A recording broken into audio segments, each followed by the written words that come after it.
S Bagalkot ಗೆಲ್ಲಲು ಆಡಳಿತಾರೂಢ Congress circus ಅನ್ನ ಮಾಡ್ತಾ ಇದೆ. ಬಾಗಲಕೋಟೆ ಉಪಚುನಾವಣೆಗೆ ಟಿಕೆಟ್ ನೀಡುವ ವಿಚಾರಕ್ಕೆ ಸಂಬಂಧಪಟ್ಟ ಹಾಗೆ ಕಾಂಗ್ರೆಸ್ ಟಿಕೆಟ್ಗೆ ಮೇಟಿ ಕುಟುಂಬದಲ್ಲೇ ಮಹಾ ಸಂಘರ್ಷ ಎದುರಾಗಿರೋದು. HY ಮೇಟಿ ಪುತ್ರರಾದ ಮಲ್ಲಿಕಾರ್ಜುನ್ ಮೇಟಿ, ಉಮೇಶ್ ಅವರು ಸಿಎಂ ಅವರನ್ನ ಭೇಟಿ ಮಾಡಿರೋದು. ಟಿಕೆಟ್ ಹಂಚಿಕೆ ಸಂಬಂಧ ಸಿಎಂ ನಿವಾಸ ಕಾವೇರಿಯಲ್ಲಿ ಮೀಟಿಂಗ್ ಅನ್ನ ಮಾಡಿದ್ದಾರೆ. ಮೇಟಿ ಕುಟುಂಬಸ್ಥರಲ್ಲೇ ಒಬ್ಬರಿಗೆ ಕಾಂಗ್ರೆಸ್ ಟಿಕೆಟ್ ಅನ್ನ ನೀಡಲು ನಿರ್ಧಾರವನ್ನ ಮಾಡಿರೋದು. ಬಾಗಲಕೋಟೆ ಗೆಲ್ಲಲು ಆಡಳಿತಾರೂಢ ಕಾಂಗ್ರೆಸ್ ಸರ್ಕಸ್ ಅನ್ನ ಮಾಡ್ತಾ ಇದೆ. ಏನು ದಾವಣಗೆರೆ ಮತ್ತು ಬಾಗಲಕೋಟೆಯಲ್ಲಿ ಉಪಚುನಾವಣೆ ನಡೀತಾ ಇದೆ. ದಿವಂಗತ HY ಮೇಟಿ ಅವರು ಅವರ ಒಂದು ನಿಧನದ ನಂತರ ತೆರವಾಗಿದ್ದಂತಹ ಕ್ಷೇತ್ರಕ್ಕೆ ಇದೀಗ ಉಪಚುನಾವಣೆ ನಡೀತಾ ಇರೋದು. ಬಟ್ ಕಾಂಗ್ರೆಸ್ನಲ್ಲಿ ಉಪಚುನಾವಣೆಯಲ್ಲಿ ಇದೀಗ ಬಾಗಲಕೋಟೆಯಲ್ಲಿ HY ಮೇಟಿ ಅವರ ಕುಟುಂಬದಲ್ಲೇ ಒಂಥರ ಪೈಪೋಟಿ ನಡೀತಾ ಇರೋದು. ಇದರ ಸಂಬಂಧವಾಗಿ ಅವರ ಪುತ್ರರಾದ ಮಲ್ಲಿಕಾರ್ಜುನ್ ಮೇಟಿ ಅವರು, ಉಮೇಶ್ ಅವರು ಸಿಎಂ ಅವರನ್ನ ಭೇಟಿ ಮಾಡಿದ್ದಾರೆ.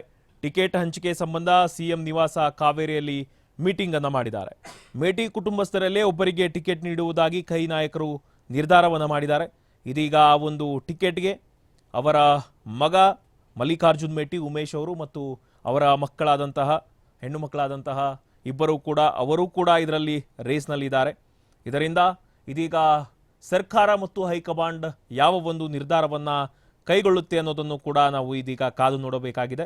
ಬಟ್ ಇದೀಗ HY ಮೇಟಿ ಒಂದು ಕುಟುಂಬದಲ್ಲೇ ಒಂದು ಟಿಕೆಟ್ ಅನ್ನ ನೀಡೋದಾಗಿ ಕೈ ನಾಯಕರು ನಿರ್ಧಾರವನ್ನು ಮಾಡಿರೋದು. ಇದೊಂಥರ ಪ್ರತಿಷ್ಠೆಯ ಕಣ ಆಗಿದೆ. ಕಾಂಗ್ರೆಸ್ಗೆ ಆಡಳಿತಾರೂಢ ಒಂದು ಪೊಸಿಷನ್ ಅಲ್ಲಿ ಇರೋದ್ರಿಂದ ಎರಡೂ ಕ್ಷೇತ್ರವನ್ನ ಗೆಲ್ಲಲೇಬೇಕಾದಂತಹ ಅನಿವಾರ್ಯ ಪರಿಸ್ಥಿತಿ ಕಾಂಗ್ರೆಸ್ನಲ್ಲಿದ್ರೆ, ಬಟ್ ಬಿಜೆಪಿ ಕೂಡ 2028ರ ಚುನಾವಣೆಗೆ ಕಾಂಗ್ರೆಸ್ಗೆ ಒಂದು ಮುನ್ಸೂಚನೆಯನ್ನ ನೀಡೋದಕ್ಕೆ ಅವರು ಕೂಡ ಶತಾಯಗತಾಯ ಪ್ರಯತ್ನವನ್ನ ಮಾಡ್ತಾ ಇದ್ದಾರೆ. ಬಟ್ ಎರಡೂ ಕ್ಷೇತ್ರಗಳಲ್ಲೂ ಕೂಡ ಇದೀಗ ಯಾವುದೇ ಒಂದು ಟಿಕೆಟ್ಗಳು ಫೈನಲ್ ಆಗಿಲ್ಲ. ಬಹಳಷ್ಟು ಒಂದು ಸಮಯದ ಅಭಾವ ಕೂಡ ಇದೆ. ಏಪ್ರಿಲ್ 9ಕ್ಕೆ ಚುನಾವಣೆ ನಡೀತಾ ಇರೋದು. ಎರಡೂ ಒಂದು ಕಾಂಗ್ರೆಸ್ನಲ್ಲಾಗಿರಲಿ ಬಿಜೆಪಿಯಲ್ಲಾಗಿರಲಿ ಇನ್ನೂ ಕೂಡ ಟಿಕೆಟ್ ಅನ್ನೋದು ಫೈನಲ್ ಆಗಿಲ್ಲ. ಬಾಗಲಕೋಟೆಗೆ ಸಂಬಂಧಪಟ್ಟ ಹಾಗೆ HY ಮೇಟಿ ಕುಟುಂಬದಲ್ಲೇ ಇದೊಂದು ಟಿಕೆಟ್ ಅನ್ನ ಹಂಚಿಕೆ ಮಾಡಬೇಕೆಂದು ಕೈ ನಾಯಕರು ನಿರ್ಧಾರ ಮಾಡಿದ್ದಾರೆ. ಬಟ್ ಅಲ್ಲಿ ಕೂಡ ಗೊಂದಲ ಉಂಟಾಗಿರೋದು. ಏಕೆಂದ್ರೆ ಅವರಲ್ಲೇ 4 ಜನ ಇದ್ದಾರೆ.